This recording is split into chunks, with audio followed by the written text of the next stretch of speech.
यसलाई चाहिँ नि अब पार्टीहरूले आपसमा छलफल गरेर त्यसलाई पनि कसरी एड्रेस गर्ने भनेर चाहिँ छलफल गरेर एड्रेस गर्यो भने मुलुकको हित हुन्छ। त विकासको बाधक राजा होइन, तर व्यक्ति चाहिँ विकासको बाधक हुन सक्छ। जस्तो ज्ञानेन्द्र शाहले बीचमा गरे, नेपालमा रहेका नेताहरूको चाहिँ नेताहरू जसरी पनि सत्तामा चाहियो, सत्ताबाट निस्केको दिनदेखि गाली गलौज। प्रधानमन्त्री भइसकेको मान्छेले गाली गर्न पाइन्छ? हिजो चाहिँ तपाईँको प्रचण्ड प्रधानमन्त्री हुँदाखेरि कुनै वाम एकताको कुरा थिएन, किनभने उनी सत्तामा थिए, उसलाई कुनै चाहिँ एकताको जरुरी थिएन। आज चाहिँ उनी चाहिँ हटे, अब वाम एकताको कुरा उठ्यो, चाहिँ बाई बाई भयो। दोस्रो चाहिँ तपाईँको मतबाट, मैले अघि नै भने जनमतबाट। जनमत भनेको तपाईँको भोलि निर्वाचन गरेर राज संस्था वा गणतन्त्र, के अरे हिन्दू धर्म वा धर्मनिरपेक्ष, यस्तो पनि जनमत हुनसक्छ। जस्तो तपाईँलाई चाहिँ 36-37 सालमा चाहिँ सुधारिएको पञ्चायत वा बहुदल भनेर चाहिँ निर्वाचन भयो, सुधारिएको पञ्चायतले जित्यो, सबै दलले माने, इभन बिपी कोइरालाले स्वीकार गरेपछि सबै दलले माने। जनमतलाई त मान्नु पर्यो, त्यो नै डेमोक्रेसी हो नि त, त्यो नै प्रजातन्त्र हो नि त। मैले भनेको, म गणतन्त्रवादीले भनेको चाहिँ ठिक, अर्को चाहिँ बेठिक भन्दाखेरि त जनता त गणतन्त्रवादी भन्दा बाहिर पनि छन् नि त, अथवा राज संस्थाभन्दा बाहिर पनि छन् नि त। जनता स्वतन्त्र छ नि त। अहिले हिँडेका त कार्यकर्ताहरू होलान्, त्यसमा केही जनताहरू पनि मिसिया होलान्, तर कार्यकर्ता भन्दा नि सोफुर्त जनताले चाहिँ आवाज उठायो भने दुई किसिमले हुन्छ भनेर मैले तपाईँलाई भने। एउटा आन्दोलनबाटै, जो 46 सालमा पनि भयो, यो चाहिँ अहिले 62-63 पनि भयो। एउटा चाहिँ तपाईँको मतद्वारा, जनताको अभिमत के हुँदैन, बाइलेटबाट हुन्छ। यो दुईवटा प्रक्रियाबाट हुने हो। अहिले नै तपाईँको यो आन्दोलनबाट चाहिँ परिवर्तन भइहाल्छ भन्ने चाहिँ मलाई लाग्दैन। जस्तो नेताहरूको अभिव्यक्तिहरू तपाईँले सुनिराख्दाखेरि राजसंस्थासँग डराएको हुन् या फेरि प्रतिवाद गर्न तयार छन्? यो चाहिँ सुन्नु न, अब मेरै हातमा डाडु पुन्यु छ। अहिले त के छ भने, अहिले कसको हातमा डाडु पुन्यु छ भन्दाखेरि 3 दल 4 दल 5 दल जो संसदमा प्रतिनिधित्व गर्छन्, त्यसमा राप्रपा पनि छ है।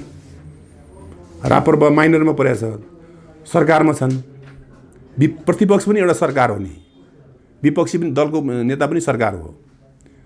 अब उनीहरू चाहिँ सबै आफ्नो चाहिँ हातमा चाहिँ सबै कुरा छ, यो देशको डाडु पुन्यु सबै छ भने उनीहरू डराउनुको अर्थ जनमत त राज संस्था समर्थनमा रहेछ नि त भन्ने कुरा त आम चाहिँ नागरिकले, हामी जस्तो मान्छेले चाहिँ विश्वास गर्नु पर्यो।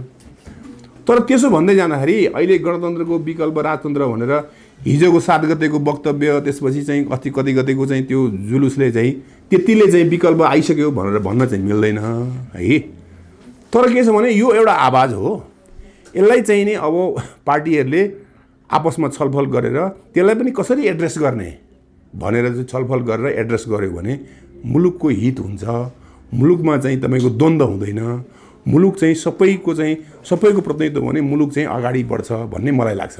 राज संस्था चिहानमा पुगिसक्यो, पूर्व राजा ज्ञानेन्द्र शाह चाहिँ हाम्रो देशको भिलेन हुन् भन्ने तरिकाको अभिव्यक्तिहरू होइन। यसो सुन्नु, त्यो त अब के छ भने अस्ति प्रधानमन्त्री कसले पनि खै के चोरेको, सुन चोरेको, नमिता सुनिता भनेर धेरै कुराहरू चाहिँ मैले सुनिरहेको छु।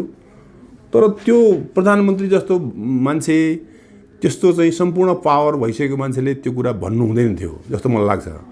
त्यस्तै अर्को नेता, प्रतिपक्षको नेताले पनि भने, एवं राजा पनि एउटा व्यक्ति हुन् नि त, उनले पनि मुलुकमा त नारा जुलुस त लगाउन सक्छन् नि त।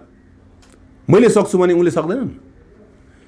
तर कुरा के छ भने तपाईँको, मैले भन्न खोजेँ ज्ञानेन्द्र शाह नै किङ भन्ने कुरा चाहिँ होइन। मैले चाहिँ अघिदेखि राज संस्था भनिरहेको छु, एउटा संस्थाको चाहिँ आवश्यकता हो कि भन्ने चाहिँ जनताले आवाज उठाएको चाहिँ हो। यहाँ चाहिँ ज्ञानेन्द्र शाहले चाहिँ हिजो के गरे भन्ने कुरा त सबैलाई थाहै छ, त्यो मान्छेले बिर्सिया छैन। तर संस्थागत रूपमा चाहिँ त्यो चाहिँ ज्ञानेन्द्र शाह बाहेकको राजा संस्था चाहिँ एउटा चाहिन्छ कि चाहिँदैन भन्ने कुरा चाहिँ जनताले कताबाट आवाज चाहिन्छ भन्ने आवाज चाहिँ उठेको छ। यसमा हामीले त्यसलाई इन्कार गर्नु हुँदैन। र त्यही कारणबाट पनि दलहरू चाहिँ झस्किएर चाहिँ सबै कार्यक्रम चाहिँ तराईतिर कार्यक्रम छोडेर चाहिँ सबै यहाँ मिटिङमा आएको पनि देखिन्छ, नदेखे होइन। तर के भने हिजोको राज संस्था आज होइन। जस्तो तपाईँलाई भन्छु, बेलायतमा, जापानमा, थाइल्यान्डमा कतिवटा मुलुकमा राज संस्था चलिरहेछ, डेमोक्रेसी पनि चलिरहेछ, कुदेको छ, विकास कुदेको छ नि। त कति ठाउँमा राज संस्था नभएको ठाउँमा पनि विकास कुदेको छ, विकास भएको छ। सुन्नु न, विकास भएको छ। त विकासको बाधक राजा होइन, तर व्यक्ति चाहिँ विकासको बाधक हुनसक्छ। जस्तो ज्ञानेन्द्र शाहले बिचमा गरे, तर संस्थाले त्यस्तो गर्ने होइन। तर गणतन्त्र भएको ठाउँमा पनि विकास नभएको पनि छ। तपाईँलाई म भन्छु, त्यहाँ अफगानिस्तानतिर त्यहाँ हेर्नुहोस् कतिवटा देशहरू छन्। तर राजालाई फालेर चाहिँ गणतन्त्र 11 कि 15 वर्ष गणतन्त्र चलेर पनि राजा लिएर आएर, बेबी किङ लिएर आएर चाहिँ बेलायतमा शासन गरेछ, चलिरहेछ। बेलायतको अहिलेको राजालाई 16वटा देशले राज संस्था मान्छ। तपाईँ हेर्नुहोस्, हेड अफ द स्टेट मानेको हो। सबै देश स्वतन्त्र छ, अलग अलग। उस पैसामा चाहिँ राजाको, बेलायतको राजाको चाहिँ फोटो राख्छ। विकास भएको छ त। विकास गर्ने त तपाईँको सरकारले हो नि, जनताले हो नि। अब जनताले भन्दा कसले? सरकारमा सञ्चालन गर्ने, जोसँग पावर छ उसले गर्ने हो नि। उसको सोचले विकास हुने हो नि। राजा आएर चाहिँ विकास विरोधी हुन्छ भन्ने हुन्छ र? संस्था चाहिँ विकास विरोधी हुँदैन। तर त्यसभित्रको एउटा व्यक्ति चाहिँ बरु विरोधी हुनसक्छ। त्यसलाई चाहिँ हामीले करेक्सन गर्नुपर्छ भन्ने मलाई लाग्छ। राज संस्थाको नारा चर्किनुमा विदेशी शक्ति राष्ट्रको चाहिँ हात छ भनेर आरोप लाग्छ। त्यो कुरा चाहिँ कति सत्य? यस्तो तपाईँ हुन्छ। अमेरिकाको भर्खर चुनाव भयो, डोनाल्ड ट्रम्प जित्नुभयो। एउटा नारा लिनुभयो, बिचमा एकचोटि हार्नुभएको थियो, त्योभन्दा अगाडि जित्नुभएको थियो, बिचमा हार्नुभयो, फेरि जित्नुभयो। जनताले भोट हालेर नि जित्या हो। उहाँले जितेपछि उहाँले एउटा दृष्टिकोण थियो, उहाँ ड्याङ चाहिँ त्यहाँ त्यो चाहिँ के अरे त्यो गैर कानुनी गएको मान्छेलाई फिर्ता पठाउनु भयो। एउटा दृष्टिकोण हो नि। त्यो मेरो लागि गलत होला, त अमेरिकाको लागि राम्रो होला। त उहाँले त्यही नाराले उहाँले जित्नु भयो नि त, हो कि होइन? मैले तपाईँलाई भन्नु खोजेको, त्यहाँ चाहिँ अमेरिकाको इलेक्सनमा सारा संसारको मान्छेहरूको चाहिँ त्यहाँ दृष्टि परिरहेको थियो। यो मान्छे जिते हुन्थ्यो, यो मान्छे जिते हुन्थ्यो, के कमला हेरिसले जिते हुन्थ्यो। छ नि, इन्डियाले चाहिँ कमला हेरिस किनभने त्यहाँको चाहिँ हो नि त, होइन? मातृ चाहिँ उहाँको त इन्डिया हो नि त। त्यस्तै नेपालमा पनि तपाईँको विदेशीहरूले चाहिँ कसलाई को चाहिँ नजिक पार्नु छ, त्यो त अलिअलि चाहिँ तपाईँको विदेशीहरूको चाहिँ हस्तक्षेप होला, नहोला भन्न सक्दिनँ म। तर मैले देखेको छैन है फेरि। तर परिवर्तन गर्ने, जनमत गर्ने, मत दिने, अभिमत दिने त नेपाली नै हो है। त्यसमा कसैले चाहिँ कुनै विदेशीले दिँदैन अभिमत। अब जस्तो यो राज संस्थाको लागि प्रतिरोध गर्नको लागि कम्युनिस्टहरू जति भन्ने छ, यिनीहरू वाम एकतातिर लागेको छन्। पार्टीहरू पनि हामीले गल्ती गर्यौँ भन्ने कुराको अभिव्यक्तिहरू अलिक बढी सुनिन थालेको छ। होइन, यो एउटा मान्छेले बोल्दाखेरि सबै यत्रा पार्टीहरू, यत्रा नेताहरू कसरी सुध्रिने, यसो बोली फेर्न सक्छ? अब यसो अब यो के भने मान्छे चाहिँ कस्तो रहेछ भने नेपालीहरू सत्ता भनेपछि चाहिँ तपाईँको सबै कुरा छोडिदिने, जसरी पनि सत्ता हत्याउने। म यो पार्टी ऊ पार्टी भन्दिनँ। नेपालमा रहेका नेताहरूको चाहिँ नेताहरू जसरी पनि सत्तामा चाहियो। सत्ताबाट निस्केको दिनदेखि गाली गलोज।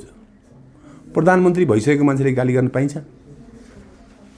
एक अर्काले गाली गर्न पाइन्छ? हेर्नुहोस् त तपाईँको बेलायततिर, हेर्नुहोस् त तपाईँको इन्डियामै मनमोहन सिंहले कहिले गाली गरेर सुन्नुभयो? राहुल गान्धीले कहिले चाहिँ मोदीलाई गाली गरेर सुन्नुभयो? स्तरीय छ, परिष्कृत छ उनीहरूको भाषा।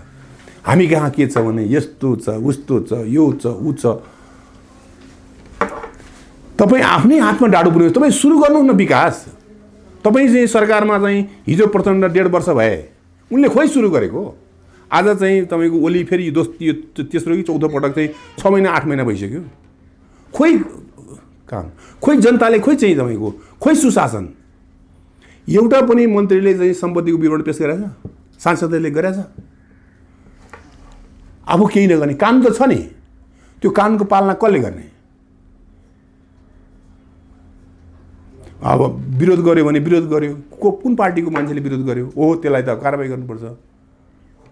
अब तपाईसँग सारा कानुन छ, व्यवस्था छ, हतियार छ, तपाईसँग चाहिँ पैसा छ, तपाईँ जतिखेर पनि विकासको काम त अगाडि बढाउन सक्नुहुन्छ नि। तर आफूले पहिला कानुन पालना गर्नु पर्यो नि, होइन? त्यसो भने तपाईँले वाम एकता जो सुन्नु भएको छ अहिले बढी चर्चामा भएको, यसको अर्थ चाहिँ के त? यसको अर्थ तपाईँको सत्तामा चाहिँ मोह। अहिले हेर्नु, हिजो चाहिँ तपाईँको प्रचण्ड प्रधानमन्त्री हुँदाखेरि कुनै वाम एकताको कुरा थिएन, किनभने उनी सत्तामा थिए, उसलाई कुनै चाहिँ एकताको जरुरी थिएन। आज चाहिँ उनी चाहिँ हटे, अब वाम एकताको कुरा उठ्यो। यो प्रचण्ड स्वार्थ भने होइन, प्रचण्ड होइन, प्रचण्ड स्वार्थ मात्रै होइन, सबै स्वार्थ यही हो। प्रचण्ड स्वार्थ मात्रै होइन। अब अहिले चाहिँ तपाईँको विप्लव भन्नुहोस्, अर्को चाहिँ नि त्यो के माधव नेपाल भन्नु, सबै हेर्नु न तपाईँ चाहिँ एकचोटि प्रधानमन्त्री भइसकेपछि तपाईँ किन त्यहाँ बसिराख्ने त? अब तपाईँ त टेस्ट भइसक्नु भयो नि, फेरि त तपाईँलाई चाहिँ घुमाइ फिराइ चाहिने। तपाईँकै चाहिँ त्यही 5 जना चाहिँ तपाईँको वरिपरि चाहिँ सत्ता घुमिराख्नुपर्ने। तपाईँलाई म भनौँ, अस्ति पनि मैले तपाईँको इन्टरभ्यूमा भनेको थिएँ, 6 जना कि 7 जना भूतपूर्व प्रधानमन्त्री हुनुहुन्छ, वर्तमान प्रधानमन्त्री सहित 6-7 जना जीवित हुनुहुन्छ। काङ्ग्रेसको 1 जना, राप्रपाको 1 जना, लोकेन्द्र चन्द, अरू सबै कम्युनिस्टकै हुनुहुन्छ। तपाईँ विकासै गर्ने हो भने सबै सत्ताको नजिक हुनुहुन्छ। लोकेन्द्र चन्द बाहेक सबै सत्ताको नजिक हुनुहुन्छ न। तपाईँ 6 जना बसेर 7 जना बसेर ल अब कसरी यो मुलुकलाई अगाडि बढाउने, जनताको चाहिने जुन विरोध हो, निराशा हो, त्यसलाई कसरी चिर्ने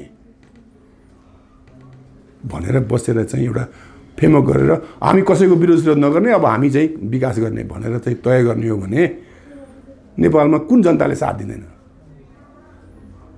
अन्तमा छौँ, नेपाली जनता जो तपाईँलाई अहिले हेरिराख्नु भएको छ दर्शकको रूपमा, उहाँहरूलाई के छ तपाईँको सल्लाह? मेरो चाहिँ नेपाली जनतालाई के छ भनेदेखि सबै जनताले भन्नु पर्यो, तपाईँहरू भूतपूर्व प्रधानमन्त्री सबै एक ठाउँमा जम्मा हुनुहोस्, तपाईँहरू सत्ता पार्टीको कुरा छोड्नुहोस्, कसरी हुन्छ नेपाल र नेपालीको विकास कसरी हुन्छ?